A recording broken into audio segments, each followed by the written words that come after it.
Hai anak-anak kelas 11 SMK Wirabakti. Apa kabar kalian? Semoga semua dalam keadaan sehat ya. Jumpa lagi dengan Ibu Dewi di mata pelajaran akuntansi keuangan. Kali ini kita akan bahas materi tentang rekonsiliasi bank. Mari anak-anak kita belajar.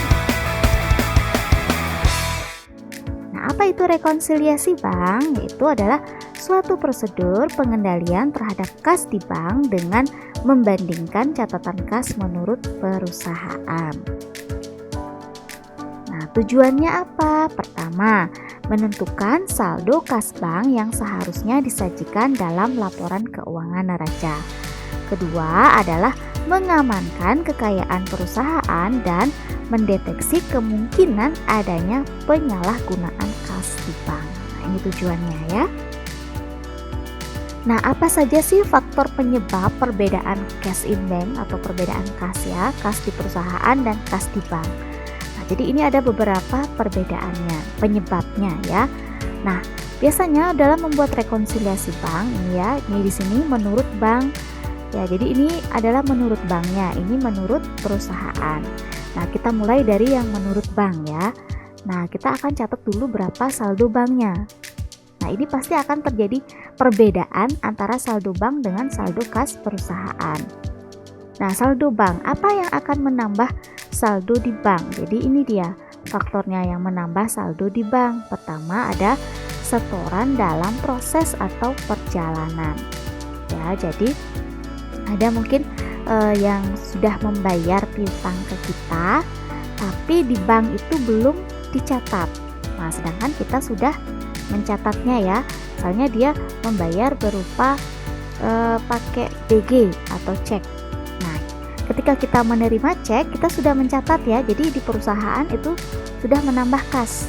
Nah, sedangkan cek itu kan perlu diproses atau BG, misalnya BG perlu juga diproses. Nah, maka di perusahaan itu ternyata saldo di perusahaan itu belum, itu adalah masih proses, maka ini akan menambah saldo di bank. Kedua, penerimaan tagihan belum disetor ke bank. Nah, kasusnya sama seperti yang tadi.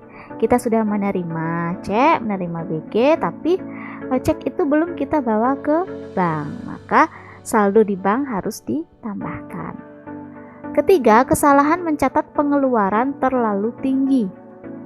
Nah, gimana saat pengeluaran kita mencatatnya terlalu besar? Jadi kesalahan pencatatan, maka akan menambah saldo di bank. Ini kesalahannya terjadi di bank ya.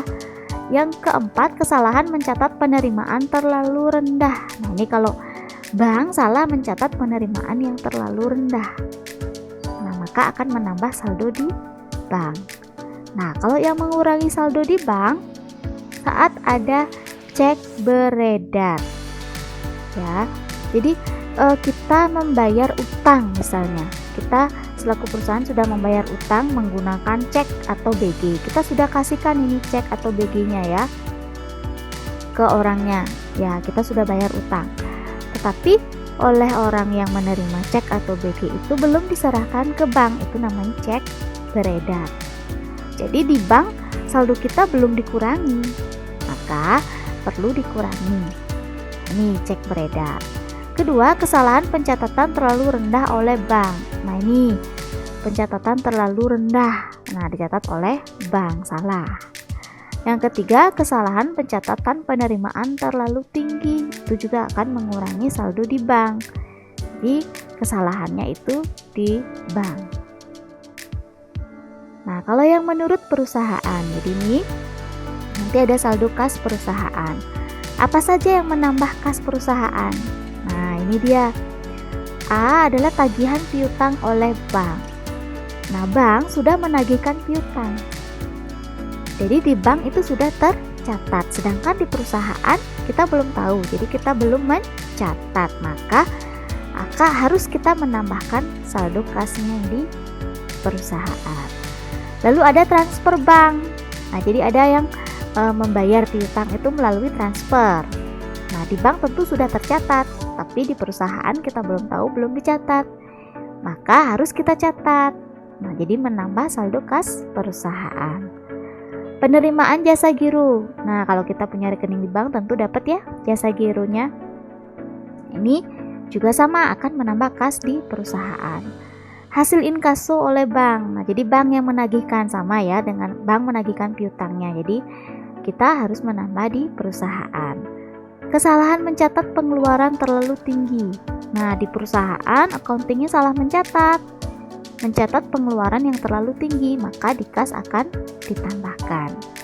Kesalahan mencatat penerimaan terlalu rendah. Nah, ini juga kesalahan dari accounting di perusahaan, maka harus diperbaiki atau dicatatnya di perusahaan. Nah, apa yang menyebabkan kas perusahaan itu berkurang atau dikurangi? Pertama, biaya administrasi bank. Nah, ketika kita punya rekening bank, tentu ada biaya administrasi bank. Di bank, biaya itu sudah tercatat. Nah, jadi tinggal dicatatnya di perusahaan. Dikurangi di perusahaan kita. Terus ada biaya penagihan piutang. Nah, ini ada biaya inkaso ya. Bank menagihkan piutang, tetapi kita juga akan dikenakan di biaya karena bank yang menagihkan, kita menggunakan jasa bank. Jadi kita kena biaya. Maka kas perusahaannya juga berkurang. Lalu ada cek kosong. Nah, ini cek tidak cukup dana. Itu namanya cek kosong. Misalkan nih, kita menerima pelunasan piutang dengan cek, ya. Kita dikasih ceknya, lalu cek itu kita akan bawa ke bank. Otomatis di perusahaan kan sudah tercatat karena kita sudah menerima cek. Nah, lalu untuk mengambil uangnya kita ambil ke bank. Ternyata oleh bank setelah dicek, rekening yang tercantum di dalam cek itu ternyata tidak cukup dana. Jadi harusnya dia mengurangi 10 juta, harusnya kita terima 10 juta ya. Ternyata di rekening itu hanya ada dananya 1 juta. Nah, itu cek kosong, jadi dananya tidak cukup. Maka kita akan buatkan lagi jurnal di perusahaan, jadi nggak jadi itu dibayar. Nah, itu namanya cek kosong. Jadi kas di perusahaan harus dikurangi. Yang keempat, kesalahan mencatat pengeluaran terlalu rendah. Nah, ini pengeluarannya dicatat terlalu rendah oleh accounting perusahaan, maka kas perusahaan akan berkurang. Kesalahan mencatat penerimaan terlalu tinggi. Ini salah mencatat penerimaan yang terlalu tinggi oleh accounting perusahaan, maka kas perusahaan akan berkurang. Nah, inilah faktor penyebab perbedaan kas in bank ya.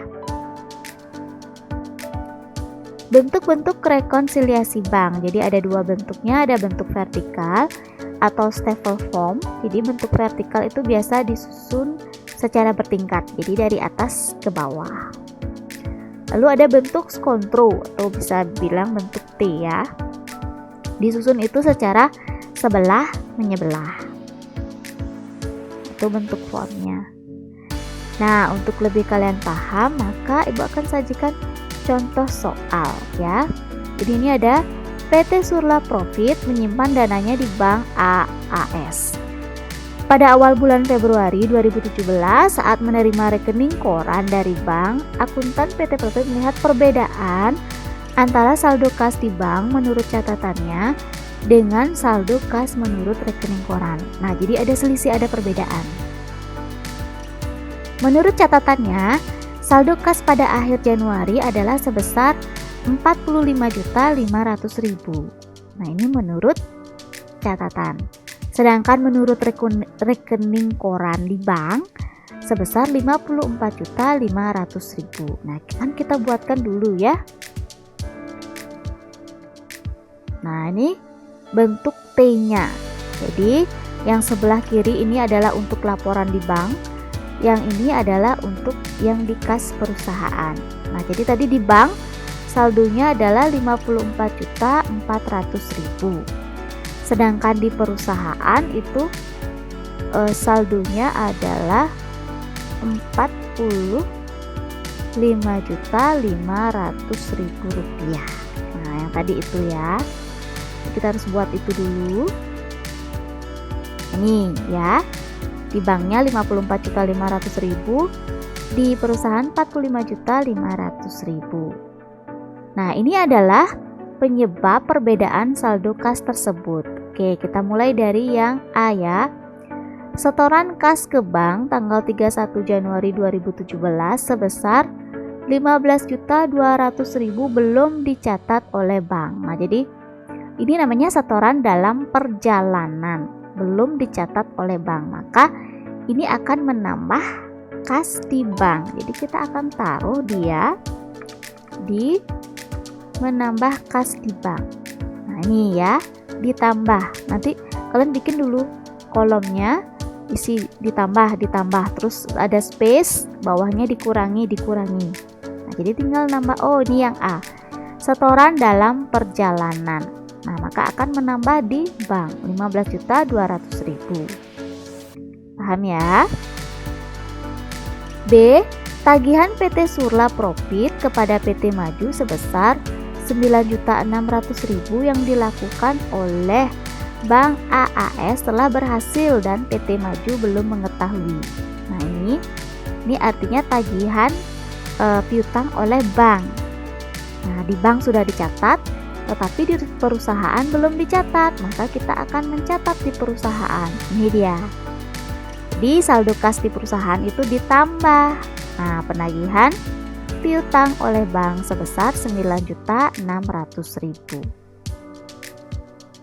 Ya, lanjut lagi.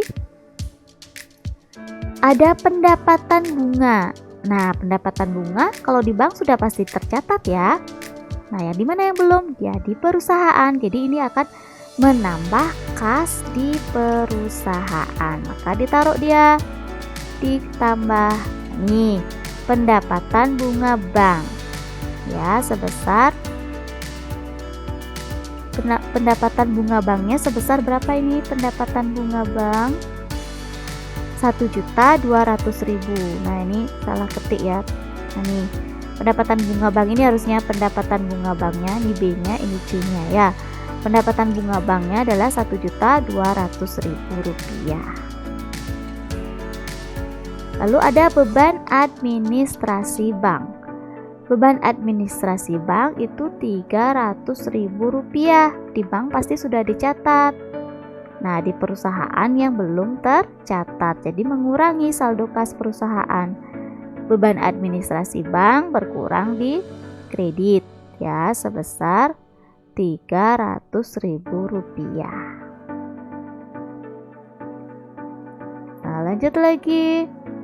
Cek yang diterima PT Surla Profit pada tanggal 25 Januari yang lalu dari PT Sejahtera sebesar 4 juta ternyata tidak ada dananya. Nah, ini adalah cek kosong sebesar 4 juta. Berarti di mana kita kurangkan? Ya, di kas perusahaan. Cek kosong berkurang sebesar 4 juta. Nah, lanjut lagi. Nah, ini cek kosong yang E, sekarang yang F. Cek yang telah dikeluarkan PT Surla Profit pada akhir bulan Januari yang lalu sebesar 13.600.000 ternyata oleh pemegangnya belum dicairkan. Nah, ini namanya cek beredar. Kalau ada cek beredar berarti di bank dikurangi. Ini dia cek beredar berkurang di bank 13.600.000 rupiah. Oke, kita lanjut. Yang G, cek sebesar 7.500.000 yang diterima PT Surla dari PT Mundur sebagai pembayaran piutang pada bulan Januari yang lalu dicatat oleh akuntan PT Surla Profit sebesar 2.500.000. Nah, ini adalah penerimaan ya.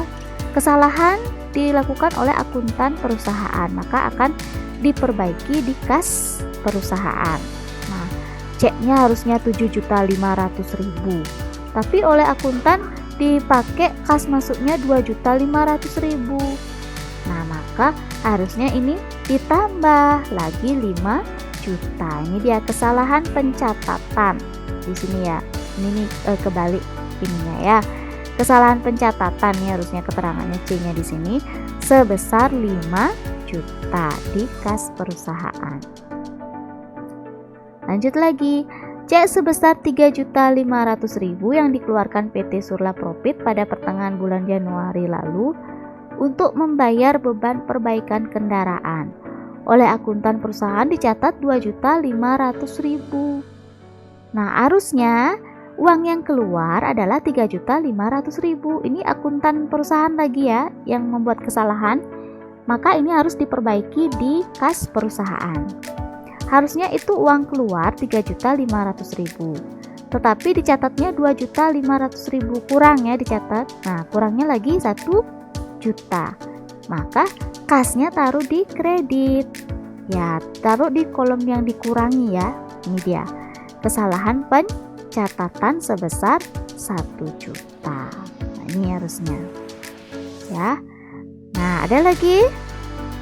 Nah, jadi buatlah laporan rekonsiliasi. Ini dia laporannya. Tahan ya. Maka mau nggak sih sama sekarang saldo akhir kasnya ya? Ini awalnya, kas awalnya 54.400.000 ya. Terus ini ditambah 15.200.000 jadi total 69.600.000. Dikurangi dengan cek beredar 13.600.000. Jadi saldo akhir di bank adalah 56 juta. Nah, sedangkan yang di perusahaan awalnya ini 45.500.000. Terus setelah dicek kesalahannya, ditambahnya ini di total dulu ya, total 60. Ya, ini di total nih langsung 45.500.000 ditambah 9.600.000 ditambah 1.200.000 ditambah 5 juta, jadi dapat totalnya 61.300.000 rupiah. Nah, baru dikurangi dengan yang ini dikurangi ya. Kurangi 300.000 dikurangi 4 juta dikurangi 1 juta. Jadi saldo akhir kas untuk di perusahaan 56 juta. Nah, sama ya. Sudah sama saldo akhirnya. Nah, itu dia materi kita tentang rekonsiliasi bank. Nanti Ibu akan berikan kalian latihan supaya lebih paham ya. Nah, sekian dulu pertemuan kita hari ini. Terima kasih, salam sehat, SMK bisa, SMK hebat. Bye.